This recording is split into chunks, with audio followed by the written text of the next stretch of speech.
歡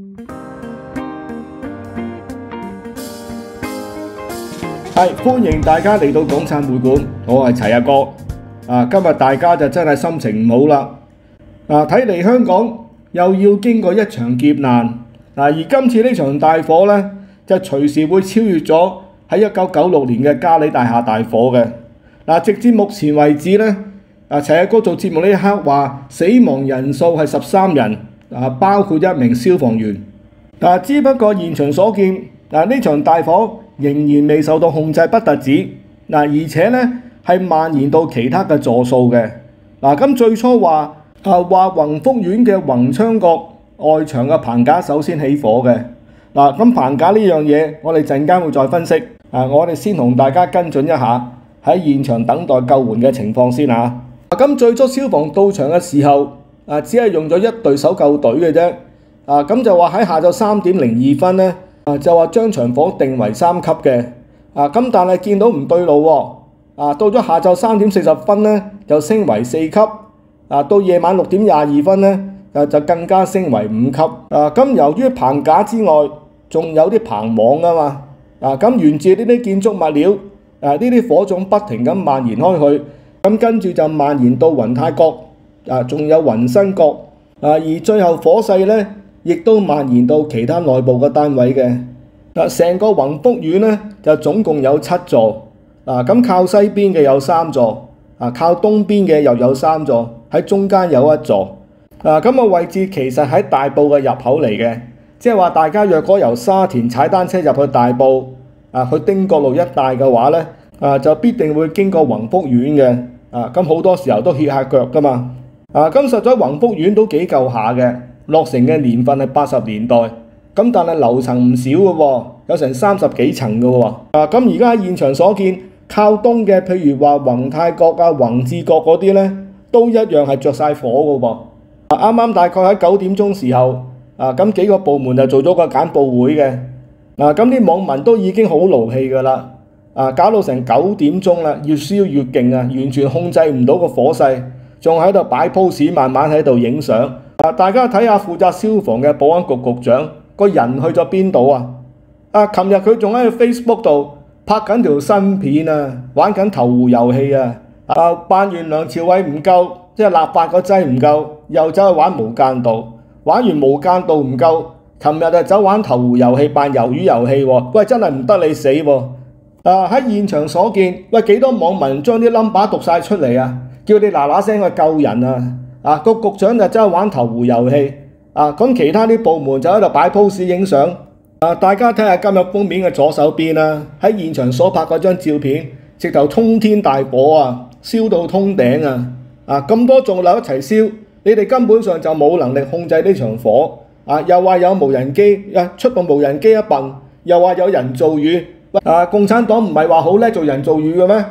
即刻淋熄場火啊！現場網民報道，宏昌閣9051名30歲男性，宏昌1003一名女性，喺宏昌2304仲有工人姐姐同4隻貓。宏昌 F 座即 F405有婆婆同工人依然未揾到。另有宏昌即係 E 座E1006 3個老人喺 E 座天台等待救援啊！另外宏昌閣 G 座2個大人喺 G1002。另外一位叫做 Charlie Kirk 嘅話被困喺宏昌閣2803 66歲婆婆宏昌1308宏泰604兩個老人家。以上咁多人依然係等待救援嘅。但係我哋蛋餅局長就繼續拍片嘅。一場咁嘅世紀大火喺大陸嘅官員呢，就一定俾人撤職嘅。理得你係特首李叉燒又好，尤其是你負責消防部門嘅鄧炳強都好，一定係死梗。只有香港呢個地方呢，係完全係冇責任嘅，唔係話我哋黑心，係因為宏福苑本身樓齡有翻咁上下，住喺呢度裏邊嘅人好多都係老人家嚟嘅。若果話冇人救援嘅話呢，根本上佢哋行唔喐嘅。咁頭先搞報會時候，消防都仲講若果你個人仲喺屋裏邊嘅話呢，關緊門窗，等待救援就係啦。據講而家話出動8個消防喉，出埋雲梯又如何啊？你雲梯都去唔到30幾樓啦，根本上到而家都未能攻頂，咁啊點救啲老人家出嚟呢？嗱，所以話呢一場火可能嘅死亡人數仲會上升嘅，隨時會超越嘉里大廈嘅。查實喺大維修而發生火警呢，今次宏福苑唔係第一單㗎啦，係第二單嚟嘅。係因為喺上個月中環嘅華茂大廈亦都發生一場4級火，同樣係涉及外牆搭棚工程嘅。而今次宏福苑呢個工程呢，即係叫做強制驗樓計劃定名嘅修葺工程啦。咁其實個建築師呢，就叫做鴻毅建築師有限公司。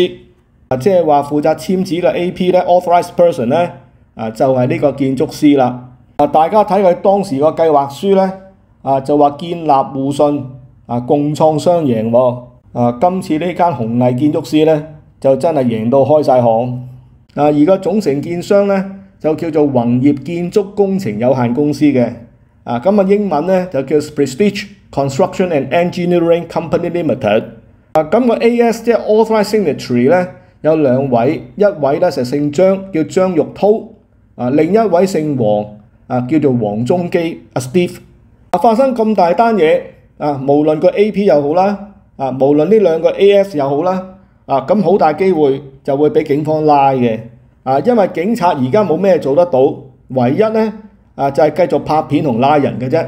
對唔少業主嚟講，佢哋一生人營營役役，努力工作，唯一嘅資產。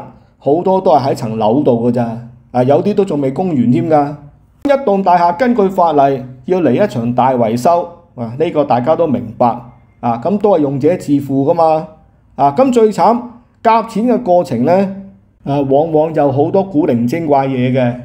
咁當然有人話為咗服務社會，或者去做個業主立案法團，亦都好多人係為咗利益，夾埋出邊嘅工程公司專係圍標啦，浪大條數啦，跟住咧就透過重重嘅剝削判嚟判去大判就俾2判，2判俾3判咁好多時候辛辛苦苦籌得嚟呢筆錢，究竟有幾多真係放喺工程呢？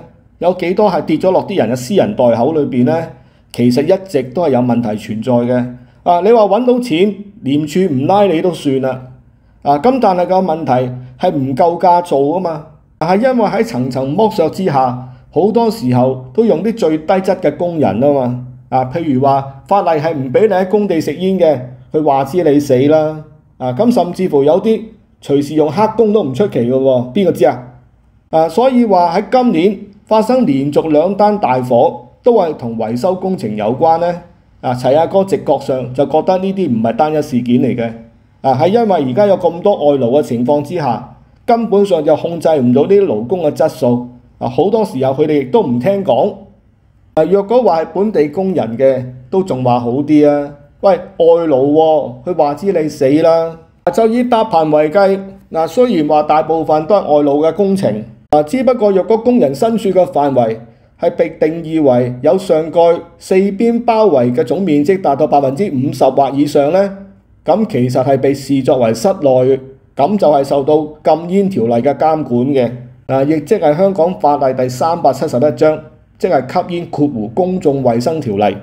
而另外根據勞工處同埋消防處嘅指引呢，即係講緊呢條叫做建築工地防火安全嘅安全提示，明確要求話喺實施不准吸煙嘅政策係要將佢告示嘅，而且只係準指定吸煙嘅範圍之內先至可以吸煙嘅。咁工人喺棚架上邊咧係唔準吸煙嘅噃。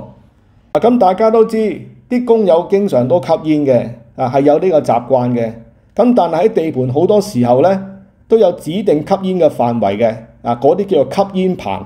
咁呢個吸煙棚咧一般都會遠離易燃嘅物料，亦都有防火設備，亦都有專人去看管。至於講到話，譬如話有焊接即係或者有高空工作嗰啲地方咧，就絕對唔俾吸煙㗎啦。咁會唔會今次係因為吸煙而造成火種咧？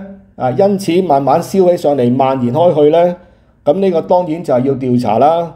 但係喺現階段嚟講，頭先所講個幾位仁兄咧，包括個建築師2個 AS 咧，分鐘咧就會俾人落差告佢㗎啦。大家試想一下，身為業主咧。你話要孭住層樓都唔再講啦，淨係呢個大維修，每家每戶隨時要交成10幾萬出嚟，佢供養呢班大哥嘅。咁而家一個唔留神，竟然燒埋我間屋喎。齊阿哥認為一眾業主根本上就好無辜嘅，錢又要夾俾佢哋。咁但係做起嘢上嚟呢，係非常之乸西嘅。究竟係咪涉及吸煙呢？究竟係咪用咗啲易燃嘅物料呢？又係咪地盤管理不善啊？咁消防處最初嚟嘅時候，明明講話3級火啫嘛。咁若嗰啲物料係安全嘅，係有防火嘅，咁點會咁短時間之內蔓延開去呢？將幾棟樓全部燒通頂呢？大家可以留意下熒光幕。呢間叫做鴻毅建築師有限公司做出嚟嘅預算呢，成個大維修總共分開6期，意思即係話分開6期嚟收數。總金額呢就達到3億1550萬嘅。咁據講呢個3億1500萬呢，咁其實已經叫做平咗啲㗎啦。話第一輪招標嘅時候唔止呢個數添，接近3億5嘅。就話之後同啲業主商量一番之後呢，最終就達至到呢個金額315.5個 million。咁就分6期數，第一期就6200萬，第二期就6000萬，第三期5000萬，第四期就6400萬，第五期就3800萬。仲有最尾一期第6期呢，就4150萬。而家呢，大概個進度就介乎喺第4同第5期之間嘅啫。咁按照成個計劃呢，要去到出年嘅4月先至完成嘅喎。咁會唔會中間有啲嘢有啲技術嘅困難施工嘅困難，因此而棘住呢？令到進度稍為拖延呢？咁會唔會係因為左判右判根本上就唔夠價做製造啲問題出嚟，不停要開 VO 呢？咁雖然一開始嘅時候有講明話唔準亂開 VO 嘅，梗係話唔準亂咁開單㗎啦。咁但係從來呢啲工程同個建築公司都係一場博弈嚟㗎啦。若果成個工程有一大嚿嘅資源根本上俾人袋咗落袋嘅，剩翻落嚟真係做嘢嘅錢少之又少嘅，咁當然就會製造好多藉口啦。咁當然就會拖慢咗個工程啦，亦都好可能就會用咗啲稍為差嘅工人啦，甚至乎會聘用外勞啦。咁希望冇用到黑工啦。若果有用到黑工嘅話，咁個 AP 同埋嗰兩個 AS 肯定就會坐監添㗎啦。我哋想強調呢類圍標同埋呢類分配嘅制度呢，喺香港一直都存在。但係啲衙門呢，就選擇性執法嘅。家陣你走去問東廠，佢主要嘅工作係做乜？佢主要工作咪捉你哋網上話叫人唔好投票嗰啲人咯，或者投白票嘅人咯。又或者你唔覺意搣爛咗人張海報嘅人咯。嗰啲咪話你違反呢個選舉條例咯。即刻要拉人封艇咯。佢哋會唔會花多啲時間，花多啲心血去控制下呢啲圍標嘅情況呢？全香港數以百計、數以千計咁多大維修，單單都有蠱惑。你話廉政公署有冇認真去捉？你肯認真去捉嘅，就唔使搞成咁啦。又或者呢啲所謂嘅維修工程，咁其實又咪透過重重嘅剝削、重重嘅分判，啲錢俾人袋晒落袋。正係因為唔夠價做，所以喺最底層嘅分判商呢，往往就揾咗最差嘅工人。甚至乎連食煙咁簡單嘅嘢，佢哋都冇好去管理嘅。所以就釀成咁大嘅災難啦。至於香港一直以嚟都仲用緊竹棚嘅喎，即係搭棚嘅時候，大家見到好多時都用竹棚。咁有時候都會用鋼棚嘅，因為啲鋼材物料嗰啲呢。咁而家咁多人喺英國住，咁大家應該見唔少嗰啲鋼棚㗎啦。咁你話係咪好安全呢？咁其實各有各嘅啫。仲記得以前建造業訓練局呢，年年出去搞展覽呢，都表演搭棚嘅喎。啲鬼佬覺得好神奇嘅。幾條友仔揦住幾條索繩擒嚟擒去就整個棚出嚟㗎啦。咁好多鬼佬都認為呢，我哋中國人搭棚嘅技術其實係比佢哋鋼棚優勝嘅。係因為佢啲鋼棚只要佢哋上漏幾粒螺絲嘅話呢，咁隨時都冧咗嘅。咁但係竹棚佢有好多力學嘅原理啊嘛。即係話佢可能幾條針扯住幾塊棚咁，咁就可以好穩陣嘅喎。只不過打風時候就成幅冧落嚟啫。即係話竹棚同埋鋼棚之間呢，其實係各有好處嘅。但係經過呢一場大火之後，恐怕香港好快就要淘汰竹棚㗎啦。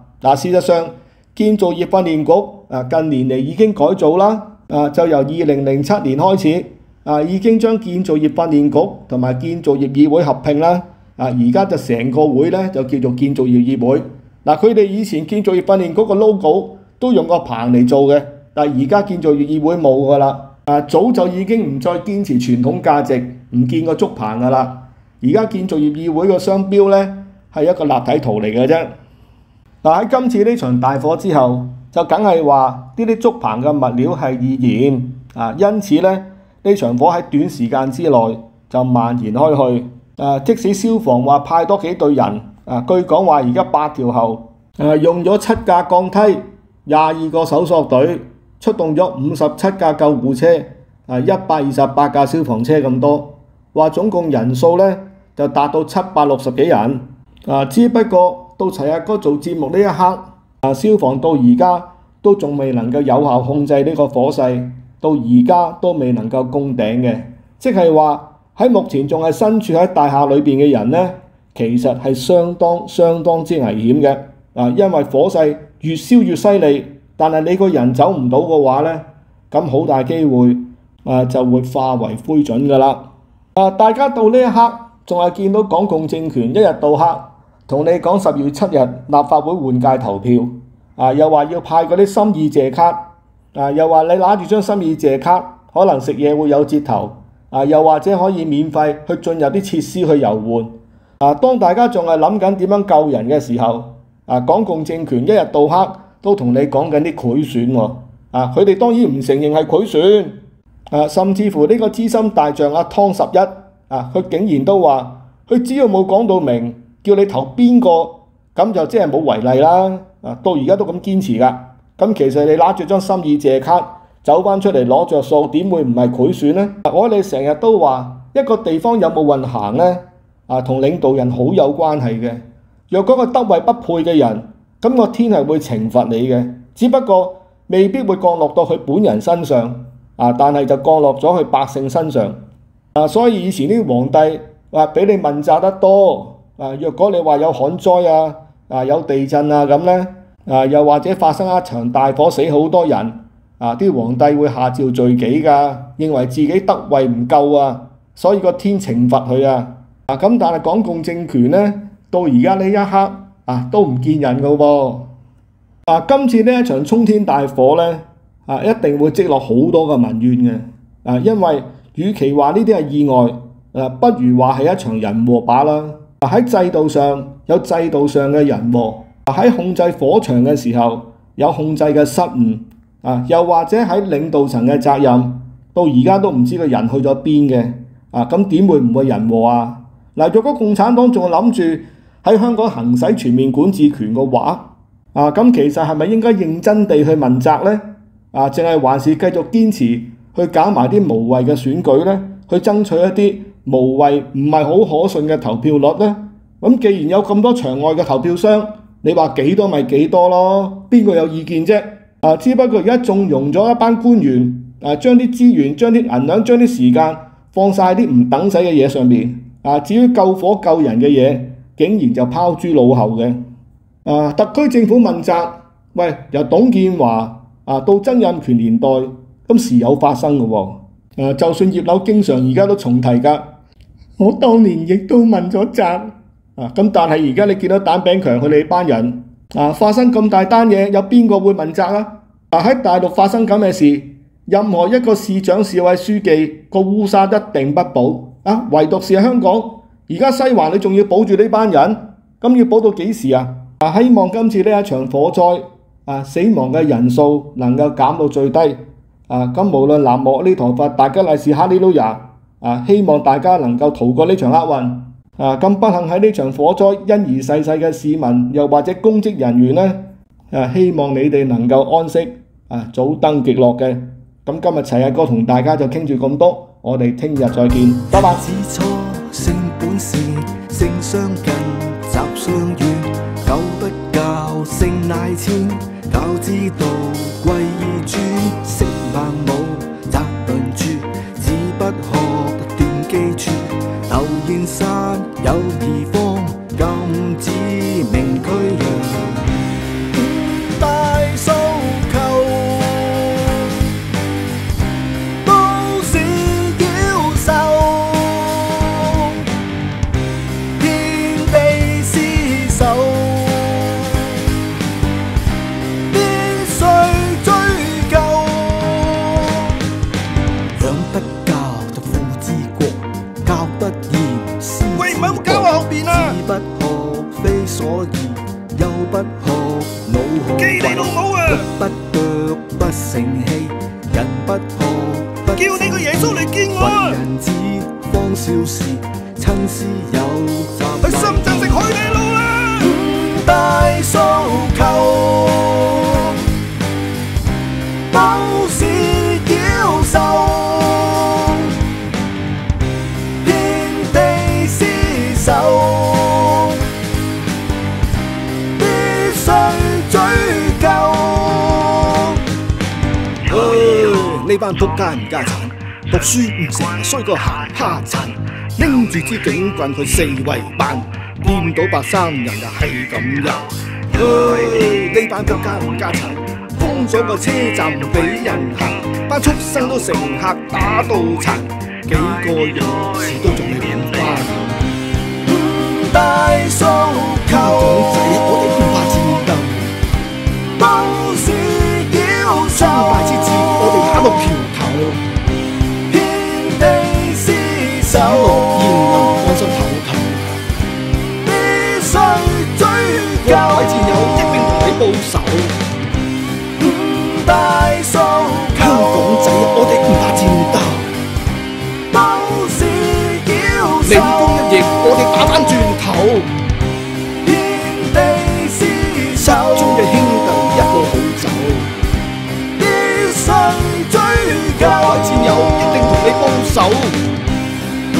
大訴求，香港仔我哋唔怕戰鬥，都是妖獸。快閃隊啊，絕對唔會鬆頭。遍地廝守。喂，唱歌啫，你哋使乜咁嬲啫？必須